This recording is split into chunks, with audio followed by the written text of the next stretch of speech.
جس جگہ آپ بیٹھے ہوئے ہیں یہ جگہ قیامت کے دن آپ کے فیور میں گواہی دے گی، اور یہ زمین کہے گی کہ ہم پر لوگوں نے بیٹھ کر گناہ نہیں کیا بلکہ 3 گھنٹے تک بیٹھ کر یا اللہ تیرا ذکر کیا۔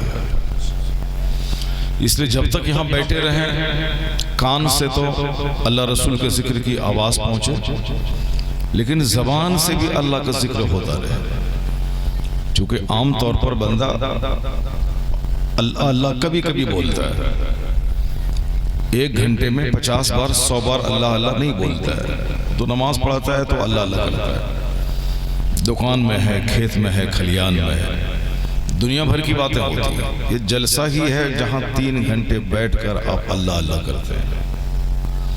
یہاں خاموش نہیں رہیں، بس ذکر کرتے رہیں، درود پڑھتے رہیں، ذکر کرتے رہیں، تاکہ جس طرح کھیت میں جا کے فصلیں پیدا کی جاتی ہیں اسی طرح جلسے میں آ کے نیکی کی فصل پیدا کی جاتی ہے۔ اللہ تبارک و تعالی نے یہ حسین موقع آپ کو عطا کیا ہے کہ آج گناہوں کا داغ مٹانا، نیکیوں کا وزن بڑھانا۔ جب یہاں سے اٹھنا ہے تو کم سے کم ہزاروں نیکیاں نام اعمال میں لکھی جا چکی ہوں، تاکہ یہ 2-4 گھنٹے رائگاں نہیں جائیں بلکہ زندگی کا سب سے قیمتی اور یادگار گھنٹے بن جائیں۔ ایک بار ذرا زور سے کہیے لا الہ الا اللہ، خوب زور سے لا الہ الا اللہ محمد الرسول اللہ صلی اللہ تعالی علیہ وآلہ وصحبہ وسلم۔ اللہ کا ذکر، جو تقریر سنیں گے وہ بھی اللہ کا ذکر ہے، اور تقریر کریں گے وہ بھی اللہ کا ذکر ہے، سنیں گے وہ بھی اللہ کا ذکر ہے، لیکن سب سے افضل ذکر جو حدیث میں آیا ہے وہ یہی ہے کہ افضل الذکر لا الہ الا اللہ۔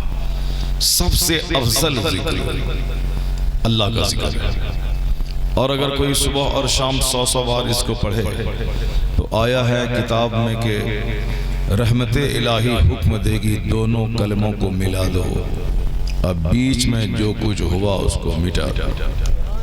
سبحان اللہ، بیچ میں کیا ہوا؟ جو گناہ ہوئے اس کو مٹا دیا جائے۔ اللہ تبارک و تعالی کا ذکر یہی مقصد حیات ہے۔ قرآن شریف میں درجنوں جگہوں پہ آیا ہے کہ فَاذْكُرُوا اللَّهَ كَثِيرًا۔ صرف یہ نہیں ہے کہ اللہ کو یاد کرو، کثرت سے اللہ کو یاد کرو، خوب یاد کرو، لَعَلَّكُمْ تُفْلِحُونَ، شاید کہ تم کامیاب ہو جاؤ۔ آج لوگوں نے جب سے سمجھ لیا کہ مکان بنانا کامیابی ہے اور 1000 ایکڑ زمین خریدنا کامیابی ہے، تو اللہ نے مالداروں کی زندگی میں 1000 غم دے دیا۔ اتنا غم دے دیا کہ ایک ڈسٹرکٹ مجسٹریٹ جو ڈی ایم ہے دلی میں اپنے ہی گھر میں پنکھے پہ لٹک گیا۔ ڈسٹرکٹ مجسٹریٹ جو غیر قانونی طریقے سے کروڑوں کماتا ہے اور قانونی اور لیگل ڈھنگ سے ان کی تنخواہ بھی 2 لاکھ 3 لاکھ کے بیچ میں ہوتی ہے، اور سب سے پوش جاب ہے، یعنی ایک رویال جاب ہے ڈی ایم ہونا۔ پردھان منتری آج ہیں، کل الیکشن ہار جائیں گے، پویلین لوٹ جائیں گے۔ پنڈت جی آج ہیں، کل الیکشن ہار جائیں گے، چلے جائیں گے گورکھ ناتھ مندر میں پوجا کریں گے، گھنٹی بجائیں گے۔ نتیش کمار جی بہار میں آج ہیں، آنے والے 2-4 مہینے کے بعد الیکشن ہونے والا، اگر وہ ہار گئے تو جا کے جھال بجائیں گے۔ جب تک وہ الیکشن جیتے ہیں تب تک ہیں، اس کے بعد ہار گئے تو جھال بجائیں گے۔ لیکن ایک ڈسٹرکٹ کا ڈی ایم ریٹائرمنٹ تک وہ ڈسٹرکٹ کا بادشاہ ہوتا ہے، ایک رویال جاب ہے۔ چیف منسٹر عدالتیں بدلتے رہیں گے، ڈی ایم اپنی شان سے رہتا ہے، کبھی گورکھپور، کبھی کوشی نگر، کبھی دیوریا، کبھی بریلی، کبھی رامپور، کبھی مراد آباد، کبھی میرٹھ، کبھی ملیانہ، کبھی پریاگ راج، کبھی فتح پور، کبھی کانپور، کبھی ایٹا، یعنی ہر ڈسٹرکٹ میں اس کو رہنا ہے، ٹرانسفر ہوتا رہتا ہے۔ ایک رویال جاب ہے۔ جو بات میں کہنے جا رہا ہوں اس کو غور سے سنیے گا۔ دلی میں ایک ڈسٹرکٹ مجسٹریٹ جو IAS آفیسر تھا، وہ اپنے ہی گھر میں پھانسی کے پھندے پہ لٹک گیا۔ بتائیے، ایک رویال جاب، پوش جاب کرنے والا، آخر کیا غم تھا اس کی زندگی میں؟ اس نے جان کیوں دے دی؟ اس کا مطلب ہے کہ ہم لوگ جو باہر سے دیکھتے ہیں کہ مکان چمکیلا ہے، گاڑی چمکیلی ہے، اندر میں رہنے والا بہت خوش ہوگا، کیا زندگی ہے اس کی، ایسا نہیں ہے۔ ہر چمکنے والی چیز سونا نہیں ہوتی، دور سے دیکھنے میں لگتا ہے کہ بڑا اچھا گھر ہے، بڑا اچھا پوشاک، بہت اچھا کھانا، بہت اچھی گاڑی ہے، لیکن اندر میں جا کے دیکھیں گے لگے گا کہ دنیا کا سارا غم اسی کارخانے میں جمع ہے۔ وہاں سے رونے کی آواز آتی ہے، اس مکان سے سسکیاں بھرنے کی آواز آتی ہے۔ یہ تو میں نے ڈی ایم کی بات کہہ دی، جو کوئی فیس بک کی بات نہیں ہے، یہ ریئل بات ہے۔ اور ابھی 4 سال پہلے، 4 سال بھی شاید نہیں ہوں گے، 3 سال پہلے بہار کی راجدھانی پٹنہ کا ایک کھرب پتی، کھربوں میں کھیلنے والے، ہم لوگ تو کھرب کا نام لیتے ہیں نا، لیکن ان لوگوں کے پاس کھربوں پیسے ہیں۔ ہم لوگ ارب کا نام لیتے ہیں، ارب کا شاید منہ ہم لوگ نہیں دیکھ پائیں گے۔ ایک ارب کا مطلب ہوا 100 کروڑ، تو 100 کروڑ روپے کون کمائے گا؟ لوگ کروڑ پتی ہیں، ارب پتی کوئی ہیں، کھرب پتی تو لاکھوں کروڑوں میں کوئی ہے۔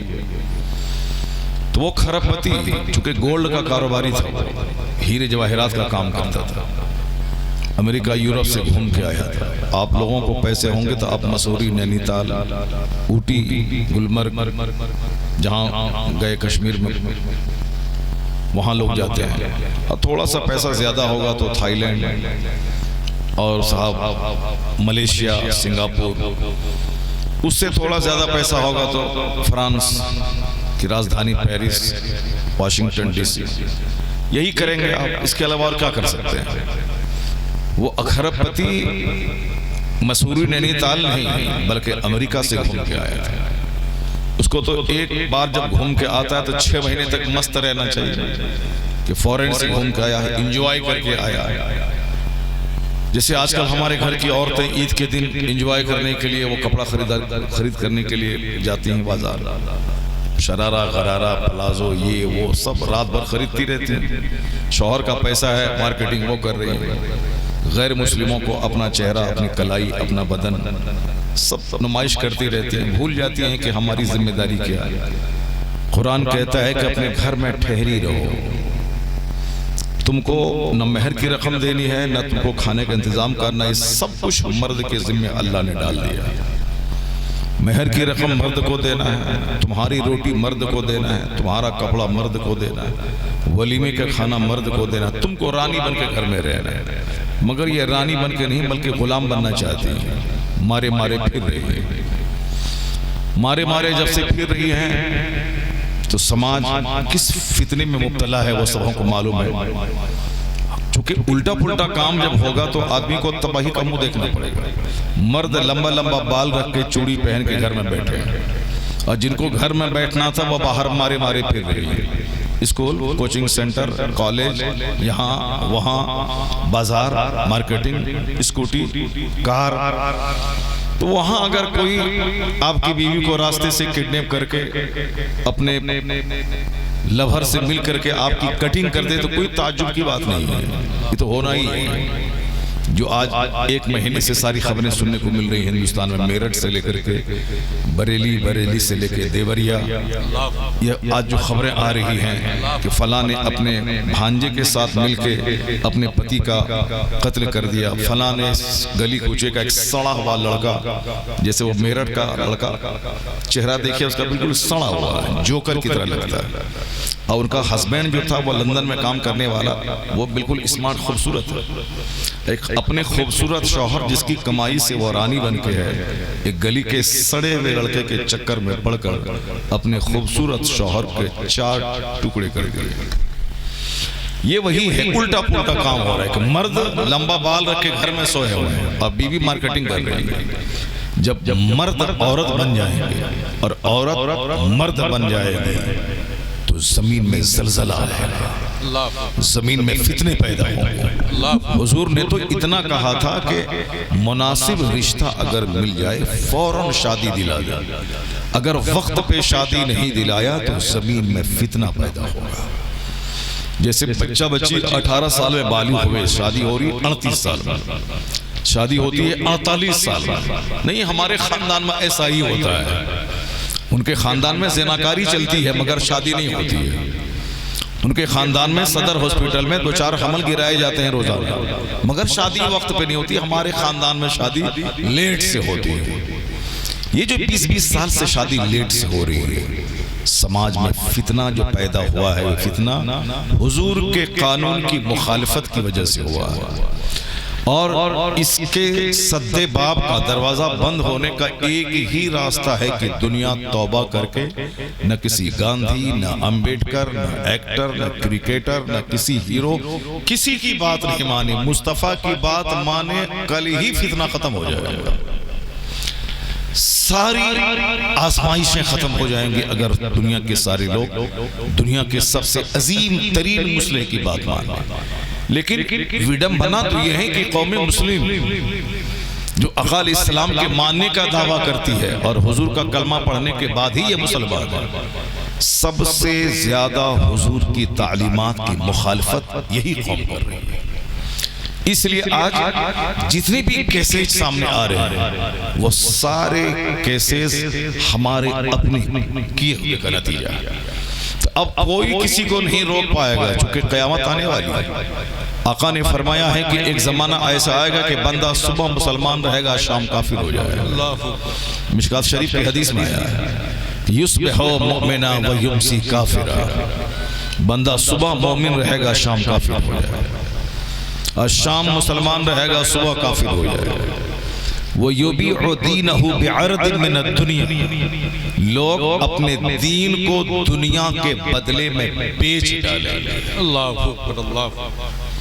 اور یہ ایک بار نہیں ہوگا. آقا فرماتے جس طرح ہار کے ٹوٹ جانے کے بعد موتی ایک کے بعد ایک گرنا شروع ہو جاتا ہے، اسی طرح ایک فتنہ ختم نہیں ہوگا کہ دوسرا فتنہ آ جائے گا.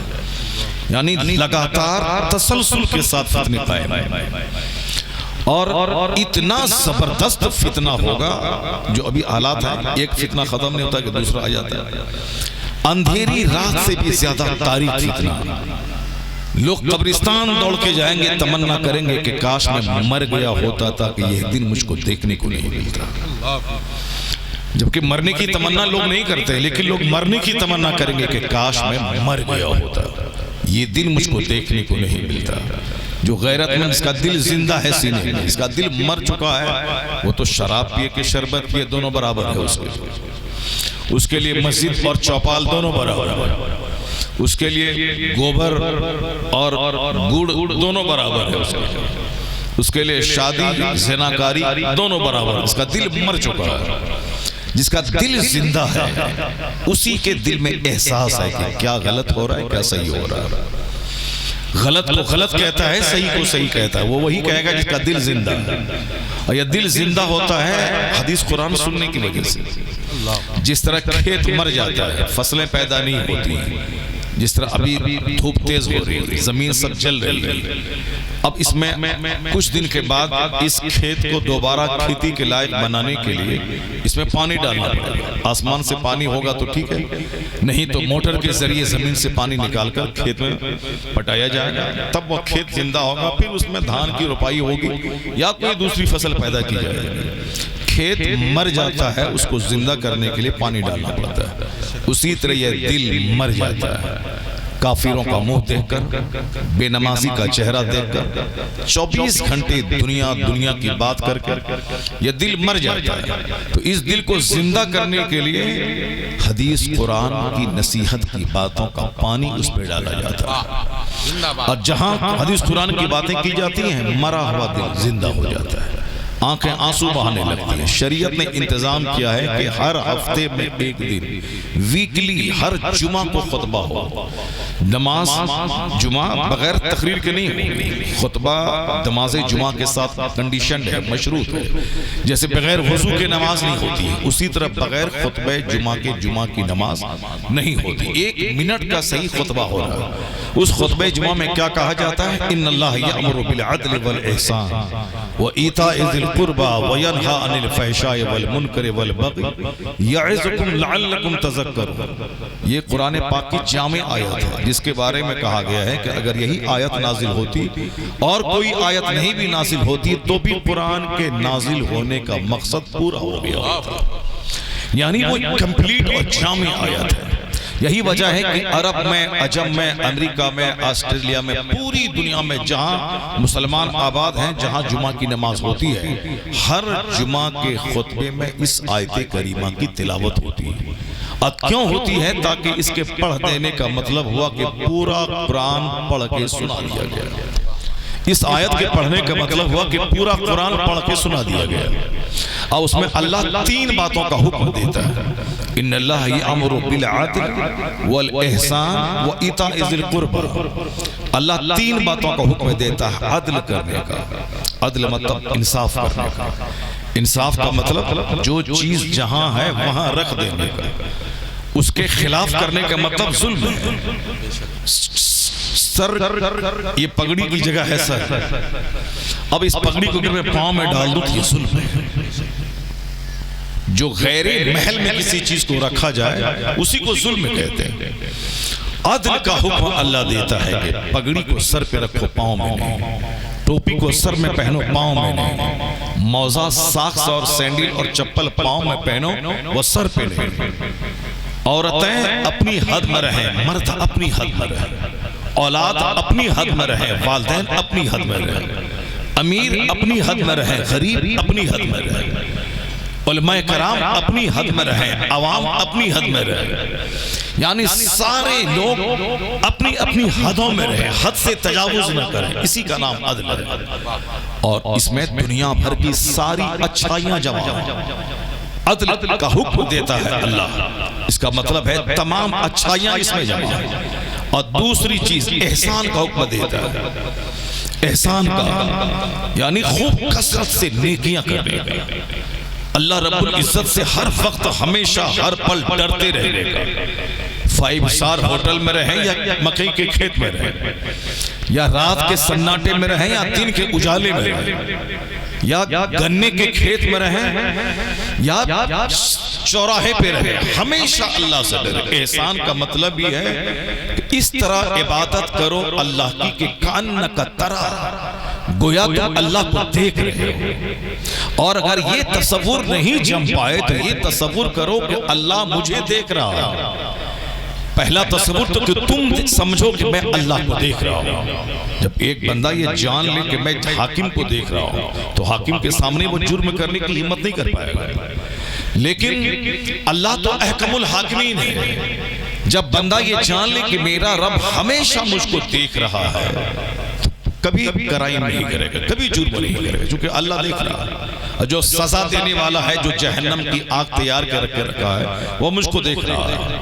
اور جو ہماری نیکیوں کا انعام دینے کے لیے جنت کا باغ بنا کے رکھا ہے، وہ مجھ کو دیکھ رہا ہے۔ جو پانی کی ایک بوند سے مجھ کو پیدا کیا ہے، وہ مجھے دیکھ رہا ہے۔ جو ماں کے پیٹ میں ماہواری خون روک کر میری غذا کا انتظام کیا ہے، وہ میرا خدا دیکھ رہا ہے۔ جو باپ کی شرمگاہ سے منی کا قطرہ نکال کے پھر ماں کی شرمگاہ سے پیٹ سے نکال کے ایسی ناپاک جگہوں سے مجھ کو نکال کے دنیا میں رکھا، وہ خدا مجھ کو دیکھ رہا ہے۔ جب میں ماں کے پیٹ میں رہا تو ناپاک خون پیتا رہا، اور جب میں ماں کے پیٹ سے نکلا تو ماں کی خشک چھاتی میں اسی خون کو دودھ بنا کے اللہ نے میری خوراک کا انتظام کر دیا۔ وہی رب ہے جس نے خون کو دودھ بنا کے مجھ کو پالا، وہی رب ہے جو ماں کے پیٹ میں خون کو روک کے نلی کے ذریعے بدن میں خون پہنچا کے میری غذا کا انتظام کیا۔ اس پیٹ میں جہاں آکسیجن نہیں ہے، ماں بندہ 9 مہینے تک کیسے زندہ رہتا ہے؟ وہی رب ہے جو مجھے ہمیشہ دیکھتا ہے، وہی رب ہے جو میرے ہر کام کی خبر رکھتا ہے۔ یہ تصور گہرا جائے تو بندہ جرم کرنے سے پہلے تھرا جائے گا، جرم کرنے سے پہلے اس کے رونگٹے کانپ جائیں گے۔ 5 اسٹار ہوٹل میں کوئی نہیں میرے گاؤں سماج کا ہے جہاں کوئی دیکھے اور مجھ کو برائی پہ ملامت کرے، لیکن اس بند کمرے میں بھی یہ احساس ہے کہ میرا خدا مجھ کو دیکھ رہا ہے۔ یہ اتنا زبردست تصور ہے کہ نہ رہے امریکہ کی آرمی، نہ رہے ہندوستان کی کچہری، نہ رہے کوئی فورس، صرف یہ تصور رہے کہ میرا رب مجھ کو دیکھ رہا ہے، 99% دنیا سے کرائم کا خاتمہ ہو جائے گا۔ اسلام اسی کو مضبوط کرنا چاہتا ہے، اسلام اسی پوائنٹ کو دل میں بٹھانا چاہتا ہے۔ کل تک جب تک مسلمان یہ سمجھتے تھے کہ میرا خدا مجھ کو ہر وقت دیکھ رہا ہے، گناہ کرنے سے شرماتے تھے۔ ایک زناکار سماج میں نہیں ملتا تھا، ایک سودخور سماج میں نہیں ملتا تھا، لوگ نمک روٹی کھاتے تھے، ایک کھجور کو کھا کے 3 دن زندہ رہتے تھے، ایک کھجور کو چوس کر 50 kg کی تلوار اٹھا کر میدان جنگ میں جہاد کرتے تھے، ٹوٹی ہوئی چٹائی پہ سوتے تھے، مٹی کے گھر میں رہتے تھے، لیکن گناہ کرنے کے بارے میں سوچ نہیں سکتے تھے۔ کیوں؟ یہ تصور ان کے دل میں گہرا تھا کہ میرا خدا مجھ کو دیکھ رہا ہے اور قیامت کے دن مجھ سے میرا خدا حساب لے گا۔ جب سے یہ ہو گیا کہ چلو جو ہوگا دیکھا جائے گا، قیامت کے دن کون دیکھا ہے کیا ہونے والا ہے، قبر میں کون جھانک کے دیکھا ہے کہ کیا ہونے والا ہے، جب سے یہ بدمزگی پیدا ہو گئی، بے یقینی کی فضا قائم ہو گئی، اس کے بعد سے گناہ چرم سیما پہ پہنچ گیا، ہر آدمی بے لگام ہو گیا، کوئی کسی کا ادب نہیں کرتا، حیا اور شرم کا خاتمہ ہو گیا۔ پہلے لوگ اللہ کے ڈر سے گناہ نہیں کرتے تھے، پہلے لوگ دوسروں سے شرما کے گناہ نہیں کرتے تھے کہ میرا باپ ہے، یہ میرا چچا ہے، کیسے اس کے سامنے میں کھینی کھاؤں، یہ میرے دادا ہے، کیسے میں ان کے سامنے سگریٹ پیوں، یہ میرے گاؤں سماج کے بڑے لوگ ہیں، میرے رشتہ دار ہیں، میرے چچا ہیں، کیسے اس کے سامنے میں بے پردہ گھر سے باہر نکلوں، کیسے ان کے سامنے دوپٹہ ہٹا کے میں چلوں۔ یعنی شرم حیا کی وجہ سے لوگ گناہوں سے بچتے تھے، لیکن وہ شرم حیا آج ختم ہونے کی وجہ سے باپ کو چڑھا چڑھا کے بچہ کھینی کھاتا ہے، اپنے سماج کے بڑے بوڑھوں کو چڑھا کر کے دوسرے مردوں کے ہاتھ میں ہاتھ ڈال کر لڑکیاں بات کرتی ہے کہ کون کیا بگاڑے گا، میرے من میں جو آتا میں کروں گا، میں اپنا پیدا ہوا ہوں، اپنا مروں گا، جہنم میں اکیلے جاؤں گا، کس کا کیا لے رہا ہے۔ یعنی بے شرمی کی وجہ سے آج دنیا گناہوں سے بھرتی چلی جا رہی ہے۔ حیا اور شرم سے بندہ گناہوں سے بچتا ہے، اس کے خاتمے کی وجہ سے سماج گناہوں کی آماجگاہ بن گیا۔ آیا ہے الحیاء شعبۃ من الایمان، حیا ایمان کا ایک جز حصہ، جب تک حیا ہے ایمان ہے، حیا رخصت سمجھ لے کہ ایمان ختم۔ آج حیا کی رخصت ہونے کی وجہ سے عورتوں میں بے حیائی چرم سیما پہ۔ یہ بتائیں کہ جو دوپٹہ اوڑھنے کے بعد بھی سر جھکا کے چلتی تھی، یعنی سر سے لے کے پاؤں تک ویلڈ ہوتی تھی، ویلڈ مطلب سر سے لے کے پاؤں تک پردہ نشی ہوتی تھی، پردہ نہ، اس کے باوجود وہ جھک کے چلتی تھی تاکہ میری شرم کی چیزیں لوگوں کے سامنے دکھائی نہیں پڑے۔ ہمیشہ عورتوں کا سر جھکا رہتا تھا، چونکہ اللہ نے کچھ ایسے پردے کی چیزیں اس کو دی ہیں جو بالکل فائدے سے بھرپور ہے، اس لیے اور یہ ایک شرم کی چیز کی وجہ سے وہ اپنے آپ کو جھکا کے رکھتی تھی تاکہ کوئی میری شرم کی چیز نہ دیکھ پائے، چونکہ عورتوں کا اسٹرکچر ڈھانچہ ایسا اللہ نے بنایا ہے جیسا ڈھانچہ مردوں کا نہیں۔ عورتوں کے چہرے پہ داڑھی کے بال نہیں، اگر داڑھی کے بال عورت کے چہرے پہ اگ جائیں تو وہ دیکھنے میں معیوب لگتی ہے، وہ اس عورت سے وحشت ہونے لگے گی، شوہر اس بیوی کو طلاق دے دیتا ہے جس بیوی کے چہرے پہ داڑھی کے بال اگنے لگتے ہیں، اچھے نہیں لگتے ہیں۔ اگر بیوی کی مونچھ کے بال اگر اگنے لگیں، دکھائی دینے لگے، شوہر کو وحشت ہوتی ہے۔ اللہ نے عورتوں کو نہ مونچھ کے بال دیے ہیں نہ داڑھی کے بال دیے ہیں، چونکہ ان کا حسن، ان کا جمال، ان کی خوبصورتی اسی میں ہے کہ ان کو مونچھ نہ ہو رہے، ان کو داڑھی نہ رہے، ان کا چہرہ پرکشش، اٹریکٹو اور حسین شوہر کو لگے۔ اور مرد کو اللہ نے داڑھی دی ہے تاکہ یہ داڑھی میں پرکشش لگے، یہ داڑھی میں طاقتور رہے، یہ داڑھی قوت مردانگی کو بڑھاتی ہے، یہ داڑھی ایک مرد کے حسن و جمال میں اضافہ کرتی ہے۔ کل تک ہم چلاتے تھے کہ داڑھی رکھو، مگر ہمارے لوگ نہیں رکھتے تھے، لیکن آج دیکھ لیں کیا دھونی نے داڑھی رکھ لی، اب سارے چھوکرے داڑھی رکھ رہے ہیں، کیا فلم میں کسی ایکٹر نے داڑھی رکھ لیا، سارے چھوکرے رکھ رہے ہیں، بھلے ہی وہ داڑھی تراش خراش کے ہو مگر داڑھی کے نام پہ ہے۔ ہندوستان کا پردھان منتری، ان کے چہرے پہ داڑھی، ہندوستان کا پریسیڈنٹ صاحب، ہندوستان کا پریسیڈنٹ پہلے تھا، ان کے چہرے پہ داڑھی، رکشا منتری کے چہرے پہ داڑھی، ڈاکٹر منموہن سنگھ 10 سال تک ہندوستان کے پردھان منتری رہے، اس کے چہرے پہ داڑھی۔ تو داڑھی یہ مرد کی زینت ہے، تو ہم بولتے تھے تو میرا بچہ مانتا رہی تھا، لیکن آج اسکرین پہ داڑھی والا چہرہ فلم ایکٹر کرکٹر کا آ گیا، کیا 18 سال کا جوان، کیا 25 سال کا جوان، کیا ہندو کیا مسلمان، سب داڑھی رکھنے لگے۔ یہ اسلام کے قانون پہ عمل کر کے داڑھی نہیں رکھ رہے ہیں، بلکہ ایک فیشن ہو گیا ہے۔ اب مگر فیشن ہی صحیح، کم سے کم یہ داڑھی رکھ تو رہے ہیں۔ پہلے جو لوگ داڑھی کا مذاق اڑاتے تھے کہ ملا جی رکھتے ہیں، لیکن آج یہی داڑھی یہ جوان چھوکرے رکھ رہے ہیں۔ اس بات کی دلیل ہے کہ داڑھی عیب نہیں، بلکہ داڑھی چہرے کے حسن کو بڑھا دیتی ہے، داڑھی قوت مردانگی میں اضافہ کر دیتی ہے۔ داڑھی یہ مرد کی زینت ہے، عورتوں کی نہیں۔ لیکن عورت کے چہرے پہ داڑھی جس طرح سے معیوب لگتی ہے، اسی طرح مرد داڑھی کے بغیر رہے تو یہ معیوب لگتا ہے۔ جس طرح عورت کے چہرے پہ داڑھی کے بال نکل جائیں اس کی نسوانیت ختم ہو جاتی ہے۔ عورتوں کی جو کوالٹی ہے، نسوانیت، حیا، شرم، نرم، سافٹنیس، یہ ساری چیزیں ختم ہو جاتی ہیں۔ جو مرد کو لبھانے والی، مرد اس کے قریب جاتا ہے، ان سے ملتا ہے، بچے پیدا ہوتے ہیں۔ ہم ہیں یا آپ ہیں، کوئی باپ کے پیٹ سے نہیں پیدا ہوئے، ہم لوگ اور سارے لوگ ماں کے شکم سے پیدا ہوئے۔ اس سب کو معلوم ہے، سارے نبی، سارے رسول، سارے صحابہ، ساری کتب، سارے ابدال، سارے اغواس، سارے سالک، سب ماں کے پیٹ سے پیدا ہوئے۔ یہ ظاہر سی بات ہے، جب عورتوں کے چہرے پہ داڑھی نکلنے لگتی ہے، بال نکلتے ہیں، وہ بچہ پیدا کرنے کے قابل نہیں رہتی، یہ عورتوں کی نسوانیت کا جنازہ نکل جاتا ہے۔ اسی طرح اگر مرد داڑھی نہیں رکھیں، آیا ہے کتاب میں کہ اگر 6 نسل تک داڑھی مونڈی جاتی رہی، جیسے باپ منڈوایا، بیٹا منڈوایا، پوتا منڈوایا، پوتے کا بیٹا منڈوایا، اس بیٹے کا بیٹا منڈوایا، 5 نسل، اب اس کا پوتا منڈوایا، یعنی 6 نسل تک اگر داڑھی مونڈی جاتی رہی تو 7ویں نسل جو پیدا ہوگی وہ ہجڑوں اور نامردوں کی پیدا ہوگی۔ یہ حکیموں کا کہنا ہے، یہ طبیبوں کا کہنا ہے، یہ ڈاکٹروں کا کہنا ہے، یہ ماہرین نفسیات کا کہنا ہے کہ چونکہ اس کا گہرا تعلق قوت مردانگی سے ہے، اور یہ بار بار مونڈا جائے تو آنے والی نسل نامرد پیدا ہو جائے گی۔ اس لیے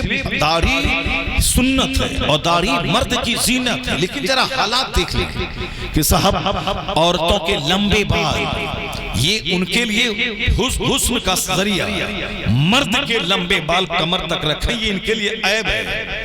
لیکن اب مرد عورتوں کی طرح لمبے بال رکھ رہے ہیں اور عورتیں بال کٹوا کے یہ مرد بننا چاہ رہی ہیں۔ عورتیں ان عورتوں پہ لعنت کی گئی ہے جو مرد سے مشابہت رکھیں، جوتا میں، کپڑے میں، کلر میں، بال کے رکھنے میں، کسی میں مرد کی نقل نہ ہو۔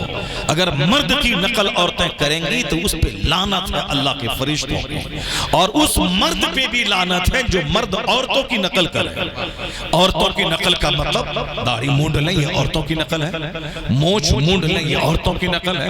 آج کل بہت سارے لوگ مونچھ مونڈتے ہیں، حالانکہ حدیث میں مونڈنے کا لفظ میرے خیال سے کہیں نہیں آیا ہے۔ یہ آیا ہے قص الشواری، مونچھ کو کٹاؤ، وعف اللحا، داڑھی کو بڑھاؤ، داڑھی بڑھاؤ، مونچھ کٹاؤ۔ کٹانے کے مطلب یہ نہیں کہ اس کو مونڈ لو، جو داڑھی مونچھ کٹاتا ہے، جیسے میری مونچھ ہے آپ دیکھ لیں اس کو، اگر اسی مونچھ کو میں مونڈ لوں تو ایسا لگتا ہے جیسے اس نے چہرے کو بگاڑ دیا۔ مونچھ کو مونڈنے سے چہرہ بالکل بدرنگ اور بدنما ہو جاتا ہے، چاہے ہمارے گروپ کا کوئی آدمی مونڈے، چاہے تبلیغی وہابی دیوبندی نجدی مونچھ کو مونڈے، دیکھنے میں برا لگتا ہے۔ چاہے ہمارے اس میں سے کسی تحریک کا آدمی مونڈ لے، دیکھنے میں کتنا برا لگتا ہے۔ حدیث میں آیا ہے مونچھ کٹاؤ، داڑھی بڑھاؤ، مونچھ کٹاؤ، آگے سے کٹاؤ، کافروں سے مشابہت نہ ہو، یہود و نصارہ سے مشابہت نہ ہو، ہندوستان میں سکھوں سے مشابہت نہ ہو، مونچھ کٹاؤ، داڑھی بڑھاؤ۔ یہ اب داڑھی بڑھانے کا مطلب یہ نہیں کہ پیٹ تک بڑھا لیں تاکہ ہر کام میں دشواری ہو جائے، نہیں، بلکہ اس کی بھی ایک حد، ایک لیمیٹیشن ہے، یعنی 4 ایک مشت تک داڑھی رہی، اس کے آگے داڑھی کے بال کاٹ لیے جائیں، اور ایک مشت کے آگے داڑھی جتنی لمبی ہوتی جائے گی عقل گھٹتی چلی جائے گی۔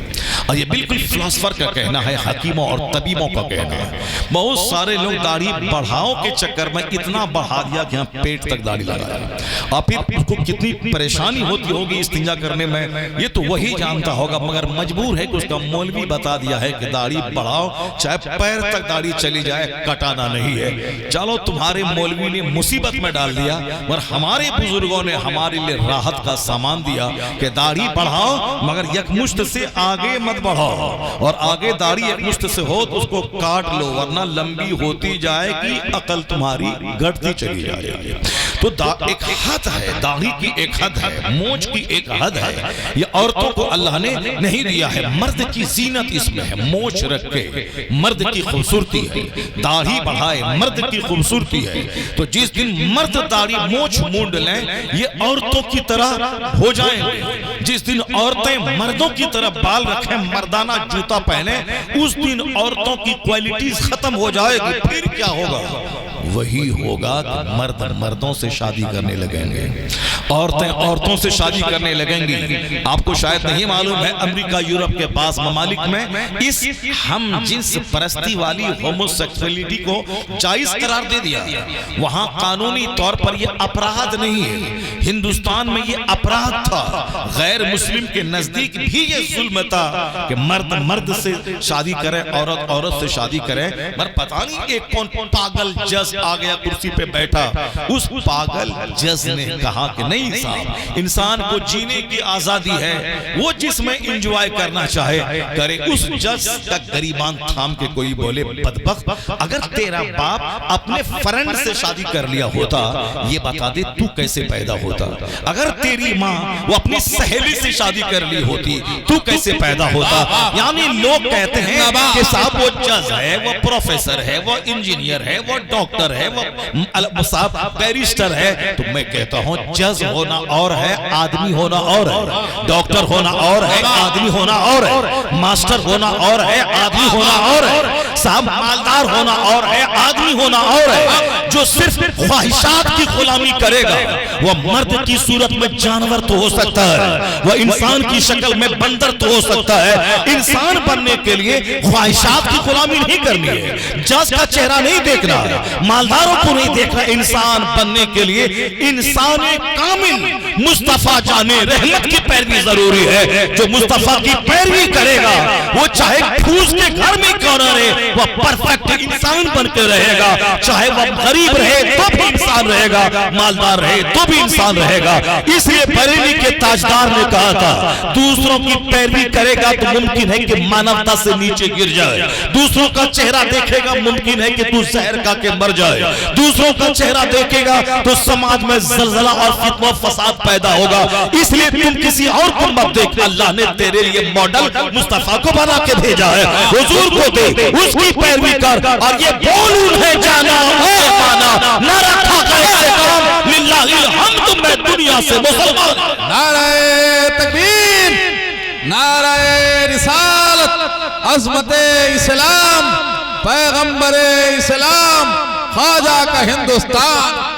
انسان بننے کے لیے ضروری ہے کہ انسان کامل مصطفیٰ جان رحمت صلی اللہ علیہ وسلم کی پیروی کی جائے، آقا علیہ السلام کی حیات طیبہ کا مطالعہ کیا جائے، ورنہ جز کی صورت میں جانور لوگ کرسی پہ بیٹھے رہتے ہیں۔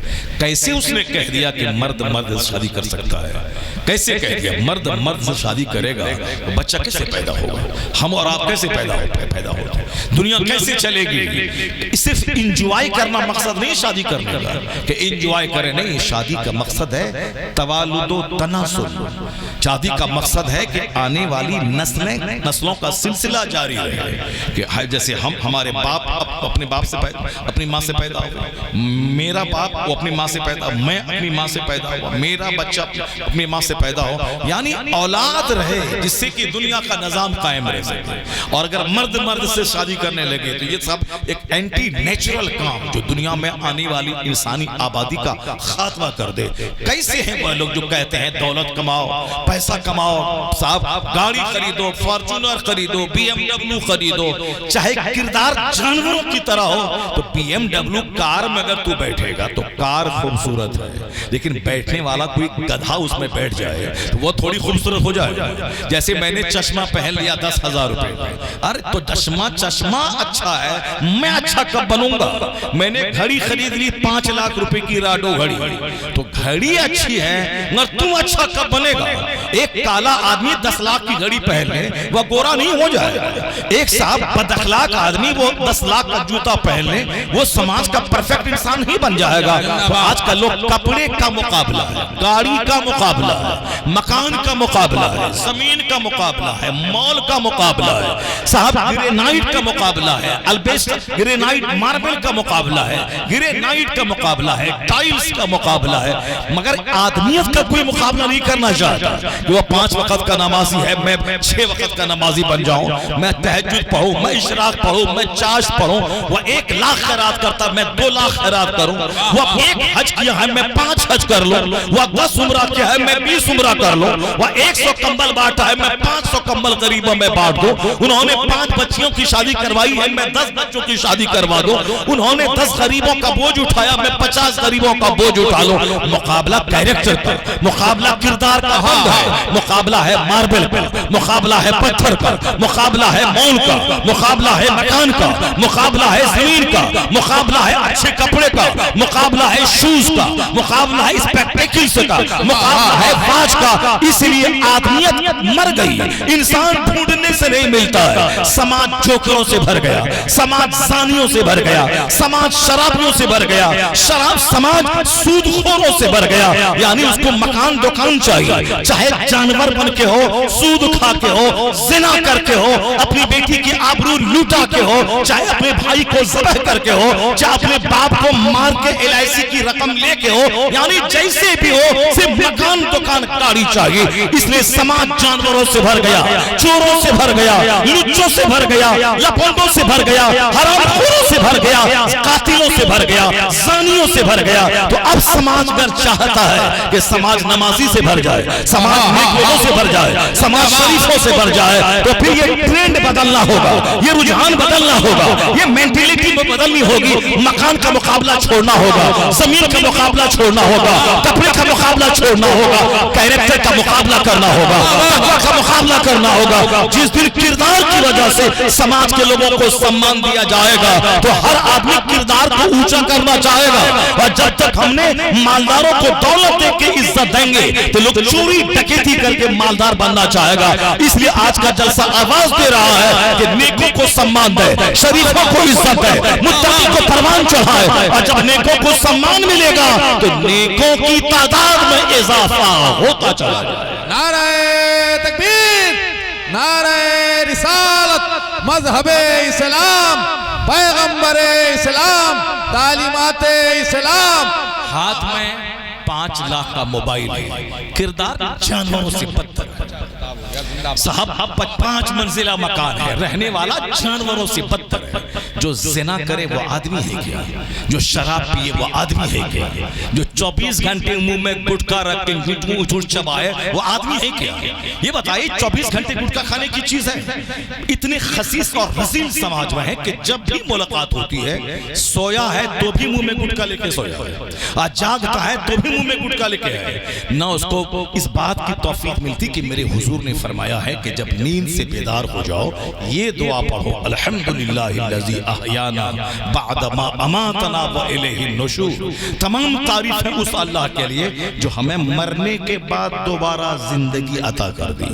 نیند موت اصغر کا نام ہے۔ جیسے آپ ہم کو نیند آ گئی تو اب نیند آئے گی گلا کاٹ دے گا تو آپ کو پتہ نہیں چلے گا۔ یہ نیند کیا ہے؟ موت کی ایک شکل ہے، نیند ایک موت کی شکل ہے۔ اس لیے جب آدمی 8 گھنٹہ سو کے صبح جگے تو حضور نے کہا یہ دعا پڑھو، اللہ کا شکر جو ہمیں دوبارہ زندہ زندہ کر دیا. یہی ہے جو بچے اسکول میں مدرسے میں جو دعا رٹتے ہیں وہ دعا یہی رٹتے ہیں. یہ دعا رٹو. حضور نے کہا الحمدللہ الذی احیانا بعد ما اماتنا. موت دینے کے بعد یعنی نیند کے بعد دوبارہ اس عبد کو زندہ کر دیا. وَإِلَيْهِ النُّشُورُ. پھر چاہے 1000 سال زندہ رہے مگر ہمیں اسی رب کی طرف پھر لوٹ کے جانا ہے. وہی اٹھنا ہے. وہی حساب کتاب کے لیے مجھ کو جانا ہے. یعنی ایک دعا نہیں ہے جو ایک دین سکھایا جا رہا ہے. دعا کی شکل میں ایک تصور حیات دیا جا رہا ہے. دعا کی شکل میں ایک نظریہ اسلام دیا جا رہا ہے. تو اب اگر بندہ منہ میں گٹکا لے کے سویا ہے وہ اٹھنے کے بعد یہ دعا پڑھ پائے گا؟ اس کو تو پہلے منہ سے تو پاخانے کی طرح بدبو آتی ہے. اس کو تو وہ گٹکا پھینکے گا پھر دوسرا پڑیا پھاڑ کے وہ کھا لے گا. یہ دعا کب پڑھے گا؟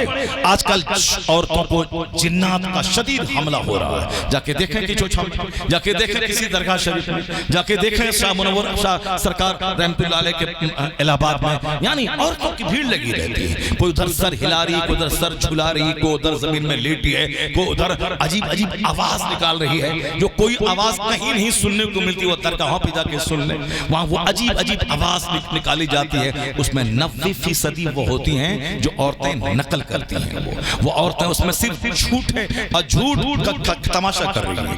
10% ہوتی ہیں جس کو حقیقت میں شدید جنات کا حملہ ہوتا ہے. باقی اتنی طاقتور وہ ہوتی ہیں کہ صاحب 10-50 چکر لگا رہے ہوئے مگر وہ ہانپتی نہیں ہیں. اور صاحب آنے کے بعد وہ کھڑے کھڑے شیطان کی طرح چائے پیئے, شیطان کی طرح پانی پیئے, شیطان کی طرح چل کر کے وہ بفے سسٹم میں شادی بیاہ میں وہ کھانا کھائے, وہ کھڑے کھڑے کھائے, پاخانہ بھی کھڑے کھڑے کرے, کھانا بھی کھڑے کھڑے کھائے, کچھ بھی کرے مگر وگیان پڑھنا ہے, ویگیانک بننا ہے, سائنٹسٹ بننا ہے. کھانے کا طریقہ نہیں سائنٹسٹ بننا ہے. تو بچہ سائنٹسٹ بن گیا مگر کھانے کا طریقہ نہیں آیا, سونے کا طریقہ نہیں آیا, باتھ روم جانے کا طریقہ نہیں آیا. یہ بتا دیں کہ حدیث میں کیا آیا ہے.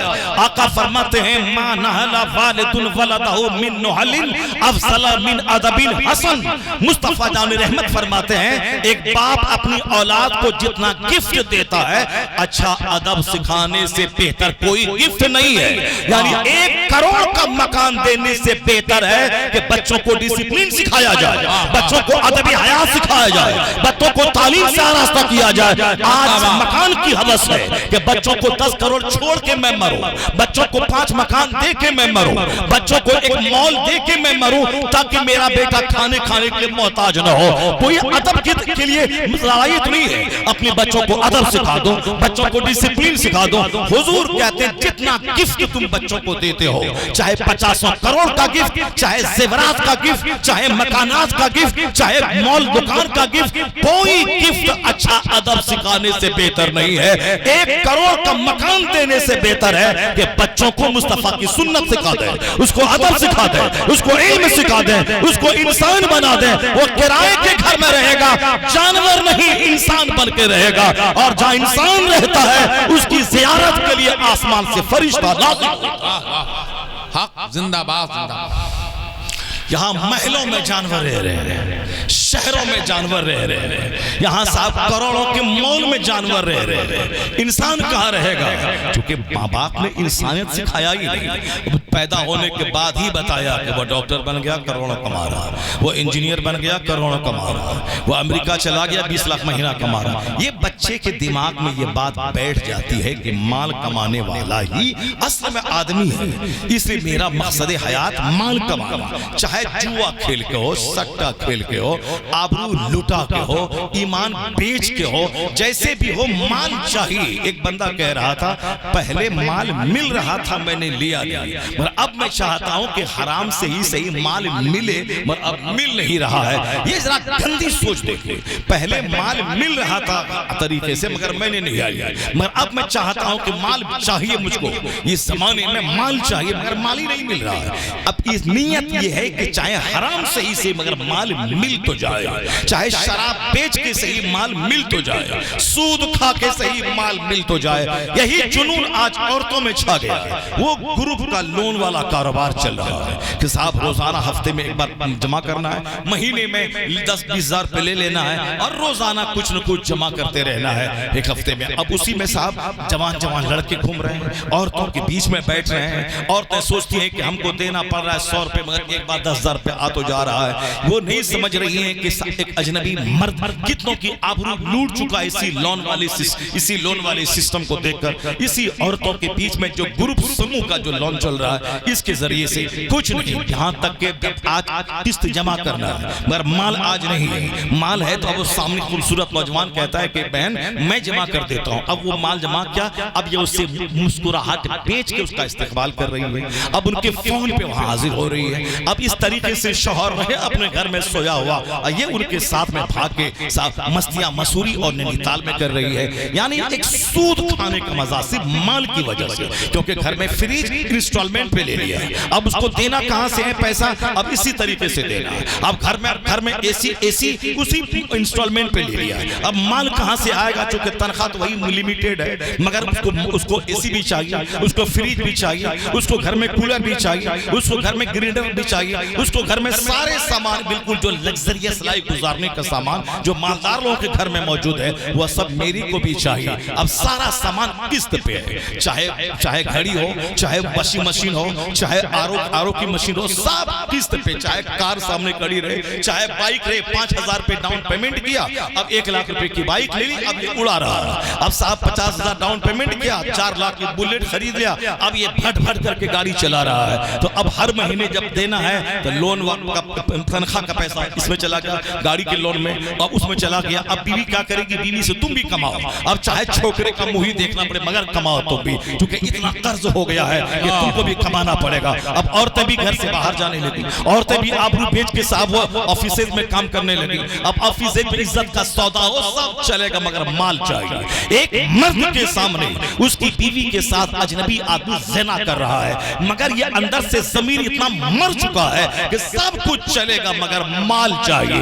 تو وہ کون سا مال ہے جو عزت بیچ کے ہو, جو شراب بیچ کے ہو, جو سود کھا کے ہو. اس لیے آج جو سماج جانوروں سے بھر گیا, لوچوں سے بھر گیا, یہ مال کی چاہت کی وجہ سے.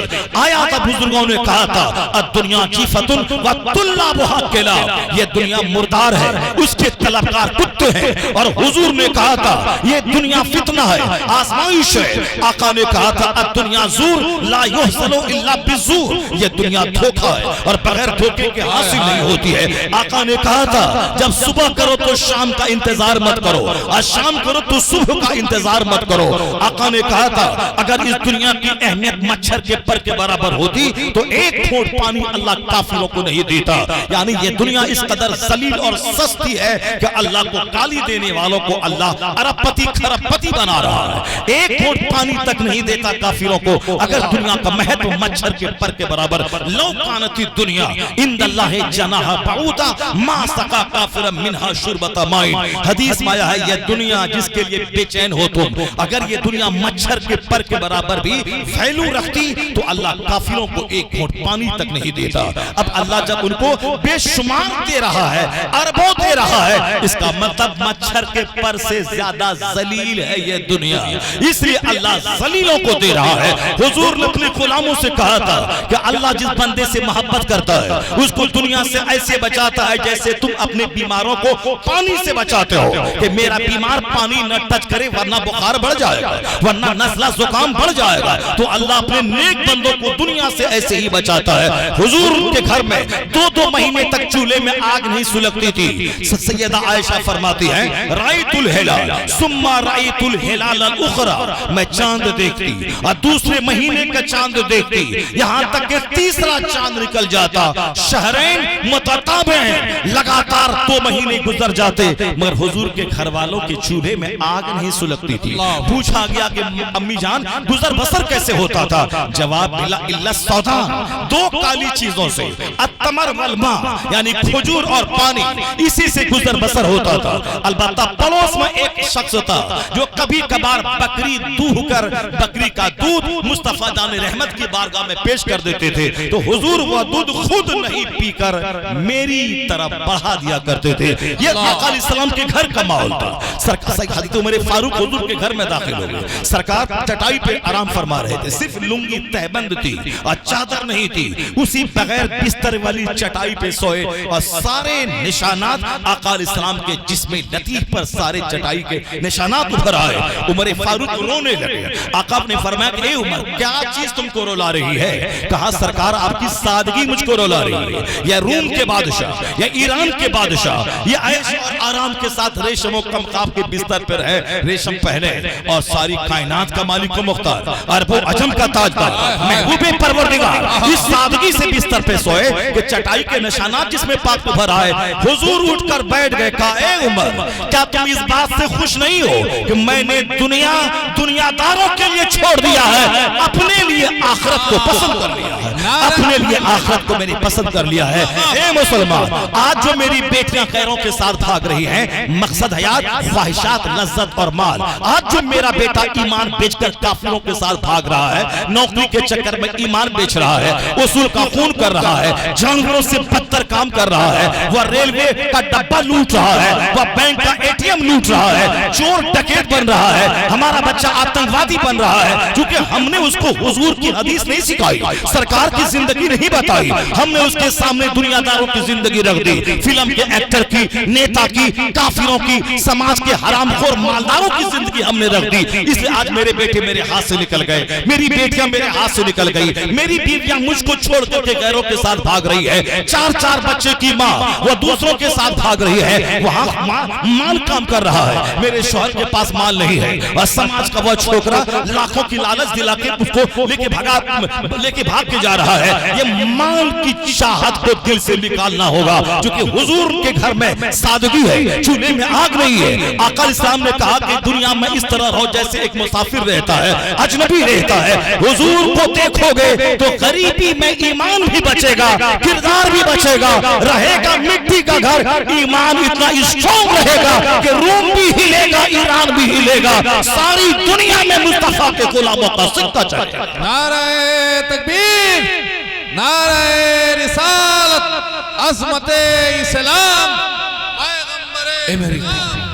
اس لیے دین کو سننا ہوگا، دین سیکھنا ہوگا، اور مصطفیٰ سراپا دین ہے، آقا علیہ السلام سراپا دین ہے، اللہ کی سرتابہ قدم شان ہے، یہ انسان ہے، انسان وہ انسان ہے، یہ قرآن تو ایمان بتاتا ہے انہیں، ایمان یہ کہتا ہے میری جان ہے، ہوتے کہاں خلیل و بنا کعبہ و منا، لولاک والے صاحبی یہ سب تمہارے گھر کی ہے، وہ جو نہ تھے تو کچھ نہ تھا، وہ جو نہ ہو تو کچھ نہ ہو، جان ہے وہ جہان کی جان ہے تو جہان ہے۔ آج ضرورت ہے کہ اپنے بچوں کو کیمسٹری سے زیادہ حضور کی لائف اسٹوری سنائیں، فزکس سے زیادہ آقا علیہ السلام کی تعلیمات کو آراستہ کرے، اس قدر بھٹی میں اسلام پلا دے، وہ انجینئر بننے کے بعد کافر نہیں بنے بلکہ دو چار کافروں کو مصطفیٰ کا غلام بنا دے، آئی ایس آفیسر بننے کے بعد یہ کافر نہ ہو جائے بلکہ آئی ایس آفیسر کا دفتر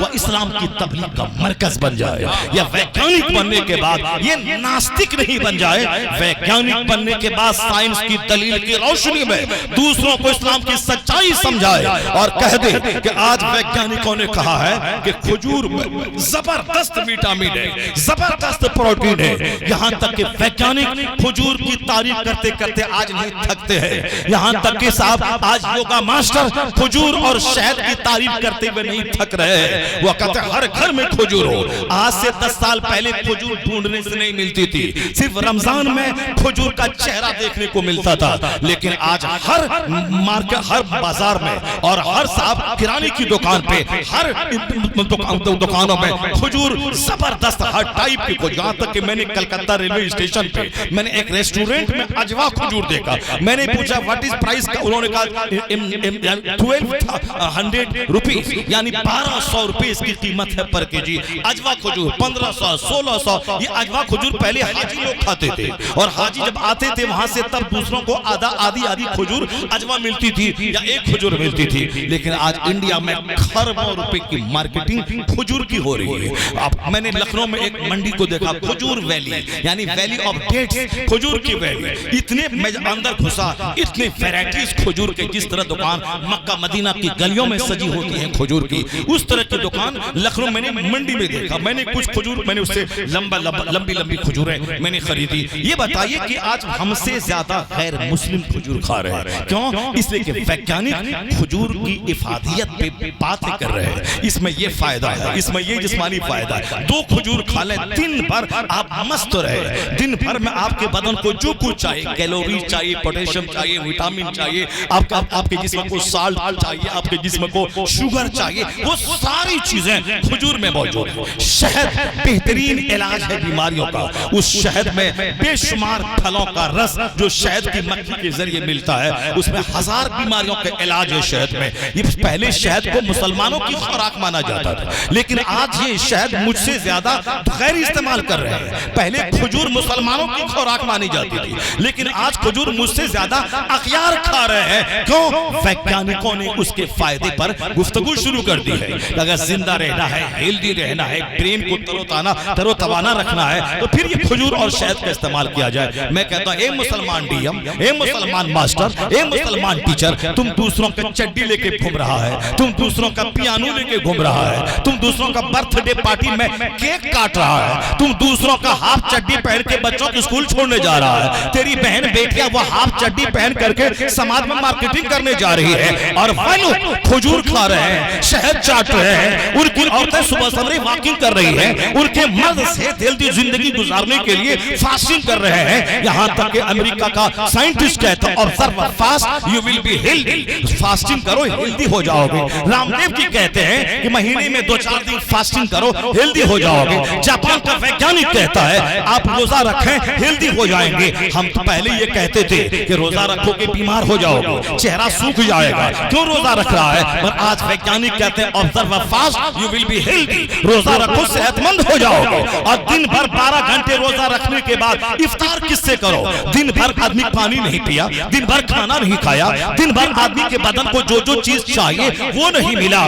پیغمبر اعظم نے 1400 سال پہلے کہا تھا افطار کھجور سے کیا کرنا، چونکہ 12-15 گھنٹے بھوکا رہنے کے بعد بدن کو جو چیزیں چاہیے وہ ساری چیزیں کھجور سے حاصل ہو جائیں گی۔ پتہ یہ چلا کہ ویگیانکوں کو آج پتہ چلا کھجور میں طاقتوں کا بھنڈار چھپا ہوا ہے، اس لیے وہ لوگ کھا رہے ہیں۔ اگر میرا بیٹا مصطفیٰ کو پڑھے، حضور کی تعلیمات کو پڑھے، وہ بیرسٹر بن کے اسلام کا مبلغ بن جائے گا، وہ ڈی ایم بن کے اسلام کا مبلغ بن جائے گا، ہماری بیٹیاں اسلام پڑھ کے مبلغہ بن جائیں گی، وہ ایمان کا سودا نہیں کریں گی۔ اگر کوئی ظالم اس کو حسن دکھا کے، پیسہ دکھا کے ایمان لوٹنا چاہے تو میری بیٹیاں کہیں گی تیرے چہرے پہ تھوک دوں گی، وہ اسلام کا سودا نہیں کروں گی۔ اسلام لاجواب، قرآن لاجواب، مصطفیٰ لاجواب، مصطفیٰ کا پیغام لاجواب، اس پیغام لاجواب مذہب کو چھوڑ کے میں کہاں جاؤں؟ تمہاری رہ جاؤں گی مگر اسلام کا سودا نہیں۔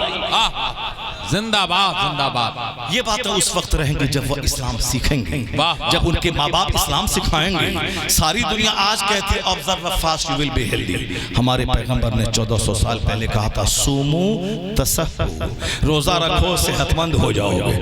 پتہ یہ چلا جہاں ویگیانکوں کی نظر آج گئی ہے وہاں نظر مصطفیٰ کے 1500 سال پہلے گئی ہے۔ سومو تصحو، روزہ رکھو صحت مند ہو جاؤ گے۔ جب اپنے بچوں کو آپ بتائیں گے جلسے کا مذاق اڑانے والا، جلسے میں آ کے صرف نعت سن کے چلے جانے والا، جلسے میں آ کے صرف کہانی قصہ کامیڈی سن کے چلے جانے والا، وہ کیسے جانے کہ حضور نے کیا کہا، وہ کیسے جانے کہ آقا علیہ السلام نے سلیقہ حیات کے تعلق سے کیا کہا ہے۔ اس لیے 10 منٹ کی محفل صحیح، بات کسی کی نہیں ہوگی، بات مصطفیٰ جان رحمت کی ہوگی، بات سرکار کی تعلیمات کی ہوگی، آقا علیہ السلام کے حیات طیبہ کی بات ہوگی، کیونکہ اللہ نے محبوب کو ماڈل بنا کے بھیجا ہے۔ ہم نے حضور کو پڑھنا چھوڑا نظر کافروں پہ جم گئی، اس لیے کافر مجھے فٹ بال بنا کے نچا رہا ہے، اور جس دن میری نگاہ پھر دوبارہ مصطفیٰ پہ جم گئی، حضور کی تعلیمات ہماری زندگی میں داخل ہو گئی، پھر کافروں کی نگاہیں میرے اوپر جم جائیں گی، وہ میرا غلام ہو جائے گا، جس طرح ساری دنیا پہلے غلام تھی آج بھی غلام بن جائے گی۔ اس لیے کہا گیا کہ محمد سے وفا تو نے تو ہم تیرے ہیں، یہ جہاں چیز ہے کیا لوہو قلم، یہ دنیا کی کیا چیز ہے، ساری نعمتیں تمہاری ہیں۔ اب ذرا غور سے سنی جو بات میں کہنے جہاں سے میں نے گفتگو کا آغاز کیا تھا، ذرا اس کو سن لیجیے آپ، اللہ کا ذکر کرنا۔ اب کپڑا پہن رہے ہیں، اب حدیث میں آیا ہے کہ کپڑا پہننے سے پہلے بسم اللہ کہو، اور پھر اس کے پہننے کے بعد کہو الحمدللہ الذی کسانی ما اواری بہی عورتی و اتجمل بہی فی حیاتی۔ کیا مطلب؟ تمام تعریف اس اللہ کے لیے جس نے مجھ کو کپڑا عطا کر کے مجھے خوبصورتی عطا کی، جس سے میں خوبصورتی حاصل کرتا ہوں، جس سے میں اپنا سطر ڈھانپتا ہوں۔ تو لباس اللہ کی نعمت، نیند اللہ کی نعمت، بیداری اللہ کی نعمت، باتھ روم جانے سے پہلے یہ دعا پڑھو، باتھ روم سے نکلنے کے بعد یہ دعا پڑھو۔ اگر ہم اپنے بال بچوں کو بتا دیں حضور کی یہ تعلیمات، تو ایک بیٹی ہماری درگاہوں پہ نظر نہیں آئے گی، وہ سر کے بال جھلاتی ہوئے نظر نہیں آئے گی، وہ سب کے سب اپنے گھر میں رہیں گی۔ تو یہ درگاہ صرف ان لوگوں کے گانے بجانے کی جگہ نہیں، بلکہ درگاہ تو وہ جگہ ہے جہاں مسلمان جائے اس صاحب مزار بزرگ کی زندگی سے نور حاصل کرے۔ یہ کیسے جیتے تھے؟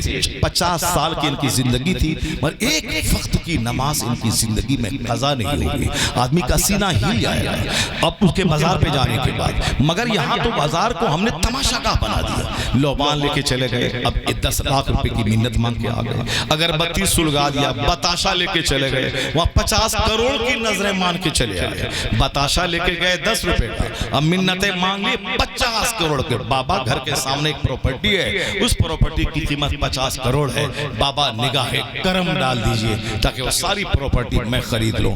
بتاشا لے کے پروپرٹی خریدنے کے لیے چلے گئے، جبکہ بزرگوں کے مزارات دین سیکھنے کا سینٹر ہے، جب تک وہ زندہ تھے اسلام کی تبلیغ کر رہے تھے، ابھی قبر کے اندر ہے تاکہ لوگ عرس میں وہاں جائے، ان کی زندگی ان کی نگاہوں کے سامنے آ جائے، یا جیتے کیسے تھے، کھاتے کیسے تھے، رات میں کتنے گھنٹے سوتے تھے، اسلام کی تبلیغ کے لیے کتنی گالیاں سنی، کتنے انہوں نے مار کھایا۔ یہ پیدا ہوئے ایران میں ایران چھوڑ کے انڈیا آ گئے، یہ پیدا ہوئے فلسطین میں فلسطین چھوڑ کے ہندوستان آ گئے، یہ پیدا ہوئے مخدوم علاء پنڈوی لاہور میں لاہور چھوڑ کے بنگال آ گئے۔ اعلیٰ حضرت کے آبا و اجداد پیدا ہوئے کہاں؟ قبیلے پرہیز کے پٹھان تھے افغانستان میں، افغانستان چھوڑ کے لاہور آ گئے، لاہور چھوڑ کے روہیل کھنڈ بریلی علاقے میں آ گئے۔ انہوں نے اپنا وطن چھوڑا دین کی خاطر، ہم بھی وطن چھوڑتے ہیں مال کی خاطر۔ اب کنڈا چھوڑ کر کے سعودی عرب چلے گئے، 5 سال رہے، مال کمایا، چھوٹا سا گھر بنایا، اس کے بعد ہاتھ پھیلا کے بیٹھ گئے۔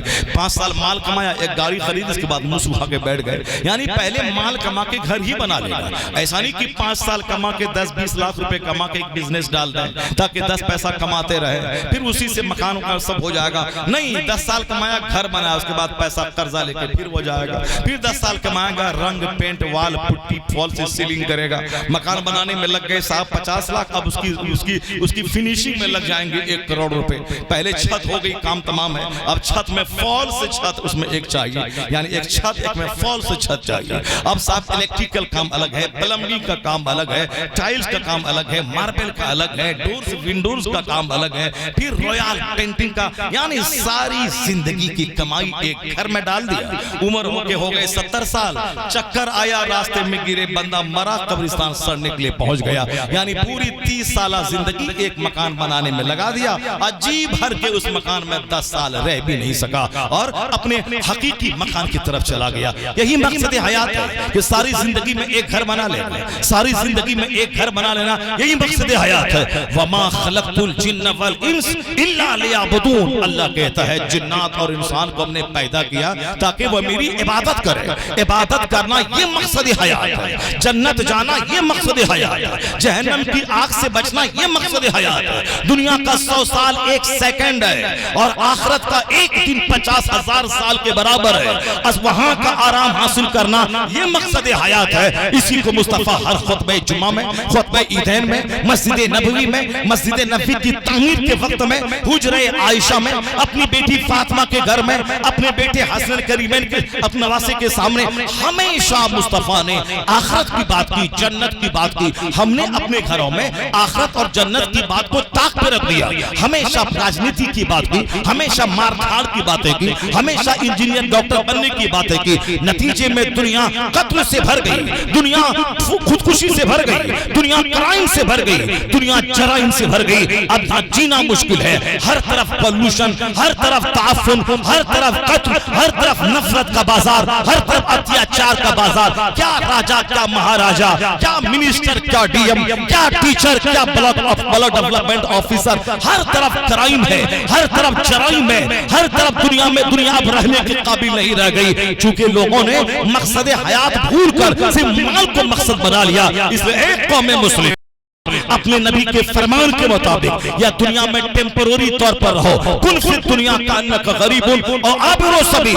دنیا میں ایسے رہ جیسے ایک مسافر رہتا ہے، ایک اجنبی رہتا ہے. اجنبی آدمی دوستی کا جال نہیں پھیلاتا ہے. مسافر ڈھیر سارا سامان سر پہ لاد کے نہیں چلتا ہے. اس کا سفر مشکل ہو جائے گا. اگر ڈھیر سارا سامان لے کے جائے گا تو سامان کا جال مت بچھاؤ، اپنے گھر کو مول مت بناؤ، اپنی زندگی کو اینٹ پتھر کے پیچھے مت لگا دے. بلکہ رسول پاک کہتے ہیں دنیا میں مسافر کی طرح رہا، ہلکا پھلکا رہا. جب موت آئے گی تو دنیا چھوڑنے کا صدمہ نہیں ہوگا. یہاں رہ، وہاں کی جنت کی تیاری کر. یہاں صبر کر، وہاں جنت کی تیاری کر. یہاں بیماری پہ صبر کر، وہاں جنت کی تیاری کر. پھر دیکھ لینا یہ دنیا میں جینا بھی آسان ہو جائے گا، اور جب مرے گا تو جنت کی ساری بہاریں تیرے نام. واہ واہ. دونوں جہان کی لذتیں اللہ رسول کی باتوں کے معنی میں. اب وہ ڈی ایم نے سوچا تھا کہ میں ڈی ایم بن جاؤں گا، عیش کروں گا، مگر حصے میں کیا ملا؟ حصے میں خودکشی. حصے میں کیا ملا؟ حصے میں سوسائڈ. ایک چپراسی کنڈا کا اگر وہ زہر کھا کے مر جائے تو چلو صاحب، غریبی سے تنگ آ کے جھنجھلا کے اس نے جان دے دی. ایک ریڑی پہ کیلا بیچنے والا، دن بھر میں 400 روپے کمانے والا، اگر یہ سوسائڈ کر دے، چلو وقتی طور پر بات سمجھ میں آتی ہے کہ یہ کیلا بیچتا تھا، 400 روپے کماتا تھا، یہ راشن کا قرضہ چکائے گا کہ بیٹا کے بیمار پڑنے کے بعد علاج کرائے گا کہ اسکول کی فیس بھرے گا. مصیبتیں چاروں طرف سے صاحب بڑھ گئی، اسی لیے جھنجلا کے جان دے دیا. یہ تو سمجھ میں آنے والی بات. اگرچہ یہ بات بھی سمجھ میں آنے والی نہیں ہے.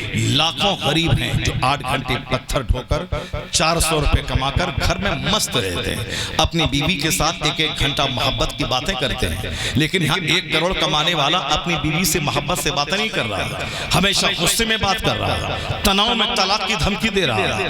دوسری عورتوں سے، بھابھی سے محبت کے ساتھ باتیں ہو رہی ہیں، اپنی بیوی سے تناؤ میں بات کر رہا ہے. اپنی ماں سے بات کرنے میں من نہیں لگتا ہے، دوسروں کی ماں سے 2-2 گھنٹے تک فون پہ چپکا رہتا ہے. جب دل مر جاتا ہے تب اس طرح کی باتیں ہوتی ہیں کہ لوگ ماں باپ سے بات نہ کر کے غیروں سے بات کرتے ہیں. جبکہ ہونا یہ چاہیے تھا کہ بندہ گھر آئے، اپنی بیوی سے 1 گھنٹہ بات کرے، اپنا غم شیئر کرے، ان کے کام میں ہاتھ بٹائے. آقا علیہ السلام ساری دنیا کے مالک و مختار، عرب و عجم کے تاجدار، اشارہ کریں ڈوبا سورج پلٹ آئے، اشارہ کریں چاند کے 2 ٹکڑے ہو جائیں، عرش معلیٰ پہ جائیں، اللہ کا دیدار کریں، زمین پہ آ جائیں. کیا بلندی اللہ نے اپنے محبوب عطا کی ہے. لیکن ڈومیسٹک لائف، گھریلو زندگی کیسی ہے کہ آقا علیہ السلام جب گھر میں آتے تھے تو اپنی بیویوں کے کام میں ہاتھ بٹاتے تھے. وہ اگر کھانا بنا رہی ہیں تو جو ہو سکتا تھا سرکار ان کے لیے مدد کرتی تھے آقا علیہ السلام. یعنی وہ ترکاری بنا رہی تو آپ کو سبزی کاٹ دیتے تھے، آپ جلام اللہ کے دے دیتے تھے. یہ کون؟ دنیا کا عرب و عجم کا تاجدار، جن کا کام فرشتہ کر سکتا تھا. لیکن حضور نے ہم جیسے غلاموں کو ایک زندگی کا طریقہ گزارنے کے لیے کہا کہ صرف عورتوں کو نوکرانی مت سمجھ لو، بلکہ تمہاری بیویاں شریک حیات ہیں، ان کے کام میں ہاتھ بٹاؤ. آقا علیہ السلام سلام میں پہل کرتے تھے، اپنی بیویوں کے سلام میں پہل کرتے تھے. باہر سے گھر آتے سلام کرتے تھے. اس لیے 11 بیویوں کی موجودگی میں کبھی کوئی ٹینشن نہیں ہوا، اور ساری بیویاں یہی سمجھتی تھی کہ حضور مجھ سے سب سے زیادہ محبت. یہاں ایک بیوی میں دن رات مکتم جتم ہے. ایک بیوی میں جب تک خواہش ہے، جوانی ہے، تب تک چلو مقصد کے تحت اپنا صاحب کام نکالا، اور اس کے بعد ہمیشہ غصہ ہے، مار دھاڑ ہے، ہمیشہ اس سے صاحب گھر سے نکالنے کی، طلاق دینے کی دھمکیاں ہیں. اور جب عمر بڑھتی جاتی ہے محبت گھٹتی جاتی ہے. حالانکہ ہونا یہی چاہیے کہ عمر بڑھتی جائے، محبت بڑھتی چلی جائے. جوانی کی محبت تو ایک مطلبی محبت ہے، لیکن اصل محبت بڑھاپے کی محبت ہے. تو اس وقت روح کا رشتہ وابستہ ہو جاتا، اسے ان کی بات چاہیے، ان کو بھی شوہر کی بات چاہیے، ان کو بھی شوہر کا پیار چاہیے. ایک ساتھ بیٹھ کے محبت کی باتیں کریں. دیکھیے غریبوں کی باتیں ہیں، امیر کی باتیں ہی نہیں، وہاں مار دھاڑ ہے. جب بات نہیں کریں گے پھر وہ اجنبی مردوں سے بات کریں گے، پھر وہ اجنبی کے ساتھ جائیں گے، اور آپ اجنبی کے ساتھ رہیے، وہ اجنبی کے ساتھ رہیں گے. پھر اس کے بعد جھال بجائیے، اب 50 مزار پہ جائیے کہ ہمارا بچہ، ہماری بیوی بھاگ گئی، ہمارے بچے بگڑ گئے، کیا حال ہوگا. ایسا تھوڑی ہوتا ہے کہ آم کا پیڑ لگا دیں اور اس آم کے پیڑ میں 1 لاکھ تعویذ باندھ دیں تاکہ یہاں سے سیب نکل جائے، تاکہ یہاں سے لیچی نکل جائے. اگر دنیا میں کہیں ہوتا ہو تو بتا دیں کہ لگائے آم کا پیڑ، 1 لاکھ تعویذ ڈال دیں اور وہاں سے نکل جائے، وہاں سے نکل جائے لیچی نکل جائے. نہیں، کھیت میں روپیں، کھیت میں ڈالیں گیہوں کا دال اور وہاں سے باسمتی دھان نکل جائے. ایسا نہیں ہوتا ہے. ماں رہے لچی لفنگی، اب بیٹا قطب ابدال پیدا ہو جائے، 1 کروڑ تعویذ ڈال دے نہیں ہوگا. آج جو بچہ جانور کتوں سے بدتر پیدا ہو رہا ہے، نہ مسجد کا احترام، نہ جلسے کا احترام، نہ تقریر کا احترام، نہ خانقاہ کا احترام، نہ عالموں کا احترام. ان کتوں کو جنم دینے میں اس کتیا کا ہاتھ ہے جو اپنے شوہر سے پیار نہ کر کے وہ اجنبی مردوں سے پیار کرے، جو اپنے مرد سے صحبت نہ کر کے اجنبی مردوں سے زنا کرے، اور اس زنا کی اولاد پیدا ہو. جب دیکھ لیں کہ ماں کا احترام نہیں، باپ کا احترام نہیں، مسجد کا احترام نہیں، جلسہ گاہ کا احترام نہیں، سمجھ جائیں یہ ولد الزنا ہے، یہ ولد الحرام ہے. کیونکہ ایک حرامیوں سے ہی اس طرح کی امیدیں کی جا سکتی ہے. امام اعظم کے زمانے میں ایک بندہ 2-4 بچے کھیل رہے تھے. ایک بچہ گیند جب امام اعظم کے سامنے پہنچا تو سارے بچے سہم کے بھاگ گئے. ایک بچہ ٹھٹائی سے آیا، گیند لیا اور چلا گیا. امام اعظم نے کہا لگتا ہے اس کی بنیاد میں خطا ہے. اور جب بعد میں پتہ لگایا گیا، واقعی پتہ چلا اس کی بنیاد میں خطا ہے. جہاں اوریجنیلٹی ہے وہاں حیا ہے، وہاں شرم ہے، وہاں ادب ہے، وہاں ڈسپلین ہے، وہاں انوشاسن ہے. یہ صاحب بلیٹ چلا رہے کردار جانوروں کتوں کی طرح. یہ مکی صاحب 25 لاکھ کی کار چلا رہے، بات کرنے نہیں آتا ہے، بات کرنا نہیں آتا ہے، بلکہ صاحب دولتوں پہ گھمنڈ ہے. دولتیں تو اللہ تعالیٰ کافروں کو اتنا دیا ہے. میں نے کل کی تقریر میں کہا تھا کہ قرآن میں آیا ہے کہ اگر ساری دنیا کے لوگوں کا کافر ہو جانے کا چانس نہیں ہوتا تو اللہ کافروں کو اتنی دولتیں دیتا، ان کے مکان کی چھتیں چاندی کی بنا دیتا، ان کے مکان کی سیڑھیاں سونے چاندی کی بنا دیتا. لولا ان یکون الناس امتا واحدا لا جعلنا لمن یکفر بالرحمن لبیوتہم سقفا من فضہ ومعارج علیہا یظہرون. اللہ نے کیا کہا؟ سارے لوگوں کے ایک ملت پر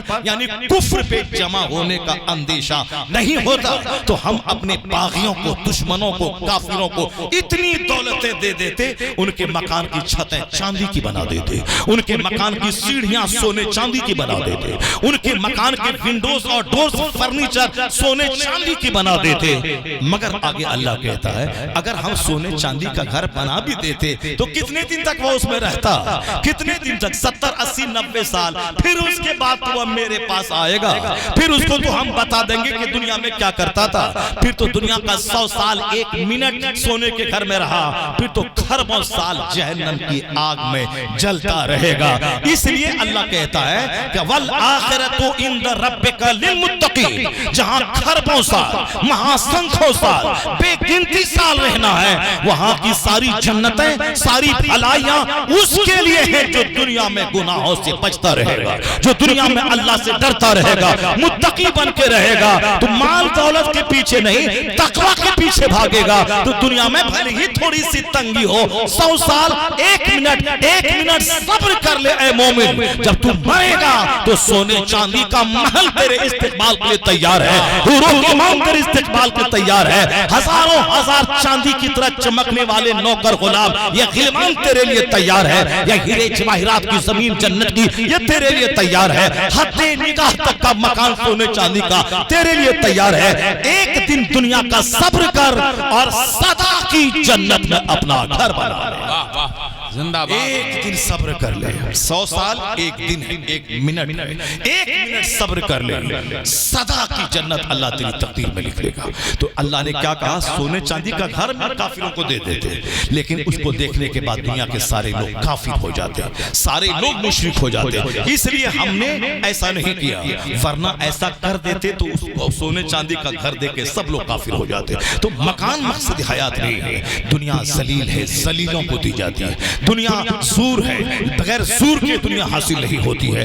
اس لیے آپ کوشش کریں کہ جو قرآن نے کہا ہے اخلاق, کردار, یہ اس پر اسلام نے زور دیا ہے. نماز پنجگانہ, تاکہ 24 گھنٹے میں 5 وقت اللہ کے حضور اپنی پیشانی کو زمین پر ٹیک دیں اور کہیں I am nothing, you are everything. اے اللہ, اپنی پیشانی کو زمین میں ڈال کے تو کہا میں مجبور ہوں تو مختار ہے, میں ذلیل ہوں تو عزت عزیز ہے, میں زیرو ہوں تو سب کچھ ہے, میں محتاج ہوں تو غنی ہے, میں فقیر ہوں تو سخی ہے, میں کچھ نہیں ہوں تو ہی سب کچھ ہے.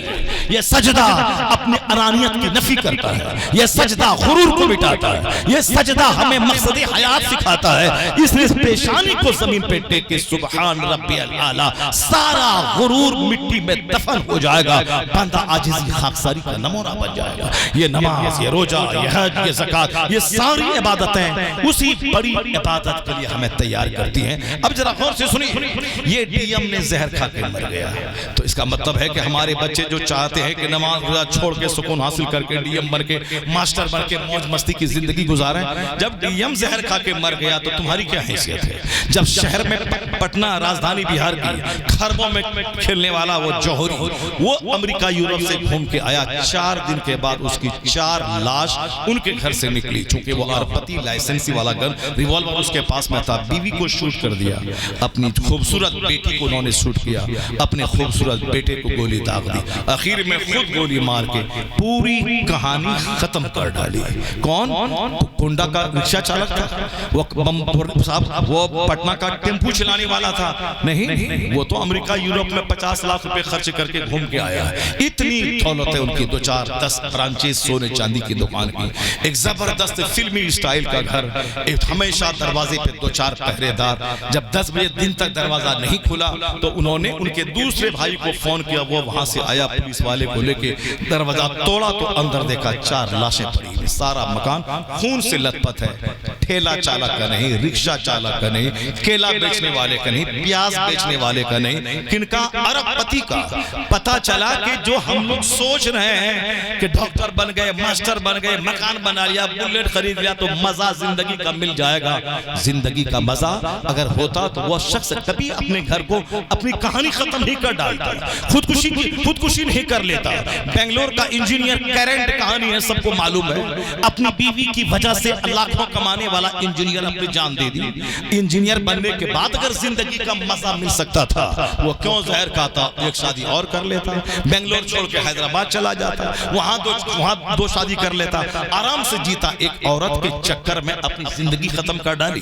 پتا چلا کہ انجینئر نے بھی خودکشی کر کے بتا دیا کہ جو تم سوچتے ہو کہ انجینئر بننے کے بعد زندگی کا مزہ مل جائے گا, آرام مل جائے گا, زندگی کا سکون مل جائے گا, نہیں ہے سکون وہاں. تم جو کہتے ہو گائیں گے, بجائیں گے, ناچیں گے, کودیں گے, برتھ ڈے پارٹی میں happy birthday to you کہیں گے, کیک کاٹیں گے, مزہ مل جائے گا. یہ مولوی صاحب کیا جانے گیا, ملا جی کیا جانے گیا, یہ تقریر کرتے رہے, ملا جی کو کیا معلوم ہے. مزہ تو یہاں ہے جہاں 80 سال کی بڑھیاں ناچے, جہاں 25 سال کی چھوکری ناچے, جہاں بڑھا ناچے اور جہاں بیٹا ناچے. Happy birthday to you یعنی یہودی کی نقل, نصرانی کی نقل, فلمی کلچر کی نقل, اسی میں مست ہے. کیک کاٹ کے مست ہے, اور صاحب کیک کاٹ کے مست ہیں, ناچ کے مست ہیں, بچوں کی پیدائش پہ کنر کا ناچ کروا کے مست ہے, بفے سسٹم شادی میں کروا کے مست ہے, چل چل کے کھانے میں مست ہے. کب یہود و نصارہ کی طرح اپنی بیویوں کو نچوا کے, اپنی بوڑھی ماں کو نچوا کے مست ہے. میرے پوتے کی شادی ہے, میرے بیٹے کی شادی ہے.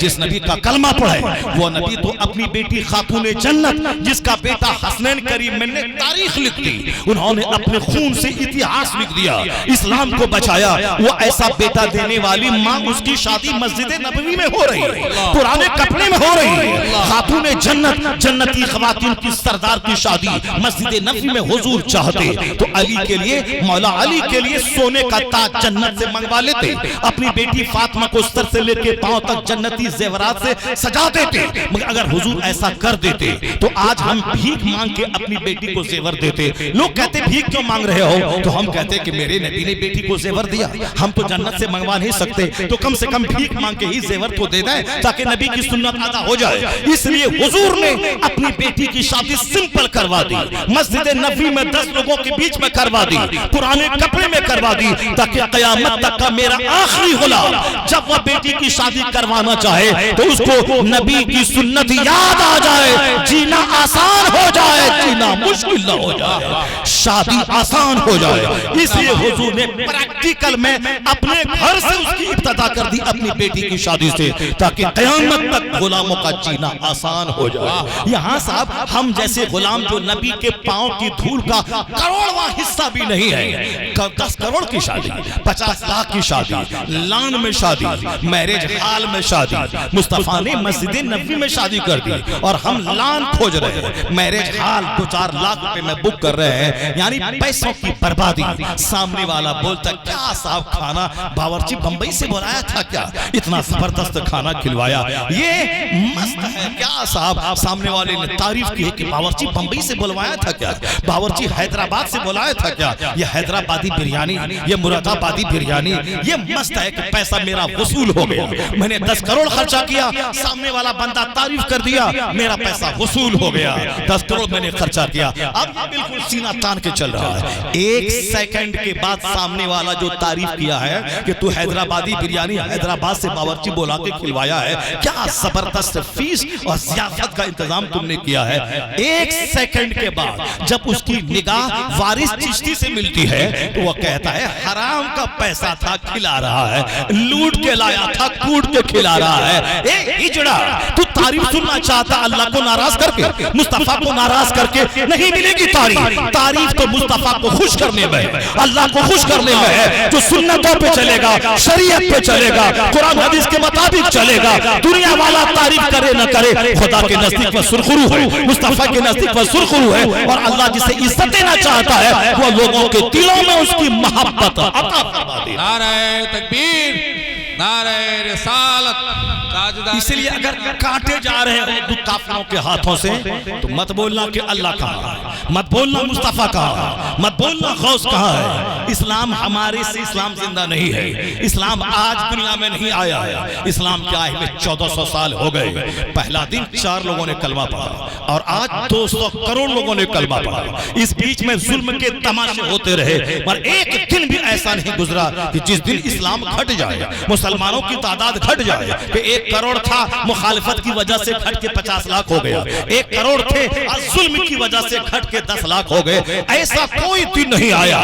4 تھے 4000 ہو گئے، دشمن نے بولا مٹا دیں گے 4 لاکھ ہو گئے، اور دشمنی بڑھ گئی 4 کروڑ ہو گئے، اور دشمنی بڑھ گئی 40 کروڑ ہو گئے، اور دشمنی بڑھ گئی 100 کروڑ ہو گئے، دشمنی بڑھتی گئی، مصطفیٰ کے غلاموں کی تعداد میں اضافہ ہوتا چلا گیا۔ ہے نور خدا کفر کی حرکت پہ خندہ زن، پھونکوں سے چراغ بجھایا نہ جائے گا، دشمنی بڑھتی جائے گی، مصطفیٰ کے غلاموں کی تعداد میں اضافہ ہوتا جائے گا۔ یہ مت بولنا کہ اسلام گھٹ جائے گا، ہم مر جائیں گے، ہم مٹ جائیں گے، ہم قبر میں سڑ جائیں گے، مگر اسلام نہیں سڑے گا۔ نماز رہے گی، روزہ رہے گا، مسجد رہے گی، خانقاہ رہے گی، کوئی گل باقی رہے گا نہ چمن رہ جائے گا، پر رسول اللہ کا دین حسن۔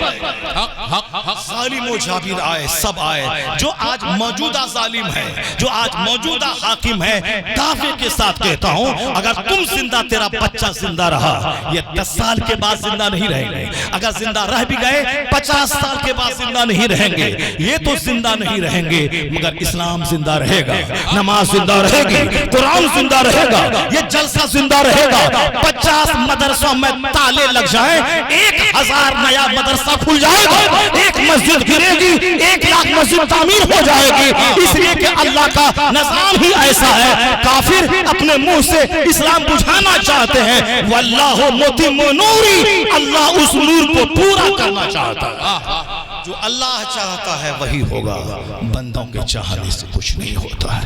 لتا منگیشکر جی وہ 91 سال کی عمر میں مری ہے، بمبئی میں کھربوں کا گھر، کروڑوں کی کار، دنیا بھر کے ممالک کا بھرمن، سب مارکیٹنگ۔ ہم لوگ مارکیٹنگ کہاں کریں؟ کنڈا سے نکلیں گے پریاگراج جائیں گے، کنڈا سے نکلیں گے لکھنؤ جائیں گے شادی بیاہ مارکیٹنگ کرنے کے لیے، لیکن لتا منگیشکر جی مارکیٹنگ ہوتی تھی کہاں؟ واشنگٹن ڈی سی میں، پیرس میں، ملیشیا میں، سنگاپور میں۔ لیکن ان سے جب پوچھا گیا کہ ہاؤ ڈو یو فیل، آپ کیسا محسوس کرتی ہیں ان دولتوں، مقبولیتوں، شہرتوں کے ڈھیر پہ بیٹھ کر، کیسا لگتا ہے زندگی کا مزہ؟ وہ بولی جو میں ڈھونڈتی تھی وہ مجھ کو نہیں ملا، جو میں تلاش کرتی تھی وہ مجھ کو نہیں ملا۔ کیا تلاش کرتی تھی؟ سکون دل، سکون قلب۔ وہ نہ شہرتوں کے ڈھیر پہ ملا، نہ پارلیمنٹ میں بیٹھ کے دیش بھکتی کے گیت گانے میں ملا۔ Charlie Chaplin British film star, British Indian نہیں، برٹش فلم اسٹار، کروڑوں جس کے فین، وہ کہتا تھا I like to walk in the rain, nobody can see my tears۔ میں بارش میں ٹہلنا چاہتا ہوں، عجیب بھر کے رونا چاہتا ہوں تاکہ کوئی میرے آنسو کو دیکھ نہیں پائے۔ یہ بہت مشہور جملہ ہے اس کا، I like to walk in the rain, nobody can see my tears۔ کوئی میرے آنسو کو دیکھ نہیں پائے، اتنا میں روؤں۔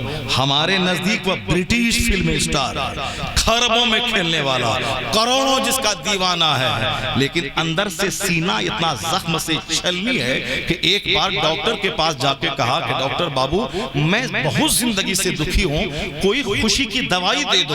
ڈاکٹر بولا کہ چارلی چیپلن کا شو دیکھا کرو، تمہارا غم ہلکا ہو جائے گا۔ وہ چونک کے اس کی آنکھوں کی طرف گہری نگاہ ڈالتے ہوئے کہا ڈاکٹر صاحب جس چارلی چیپلن کے شو دیکھنے کا مشورہ آپ مجھ کو دے رہے ہیں، کیا آپ جانتے ہیں کہ وہ چارلی چیپلن میں ہی ہوں؟ ڈاکٹر کھڑا ہو گیا، اس کے چہرے کو دیکھنے لگا، چونکہ ڈاکٹر خود ان کا شو دیکھتا تھا، ایک سمپل مین کی حیثیت سے ڈاکٹر اس کے پاس آیا تھا۔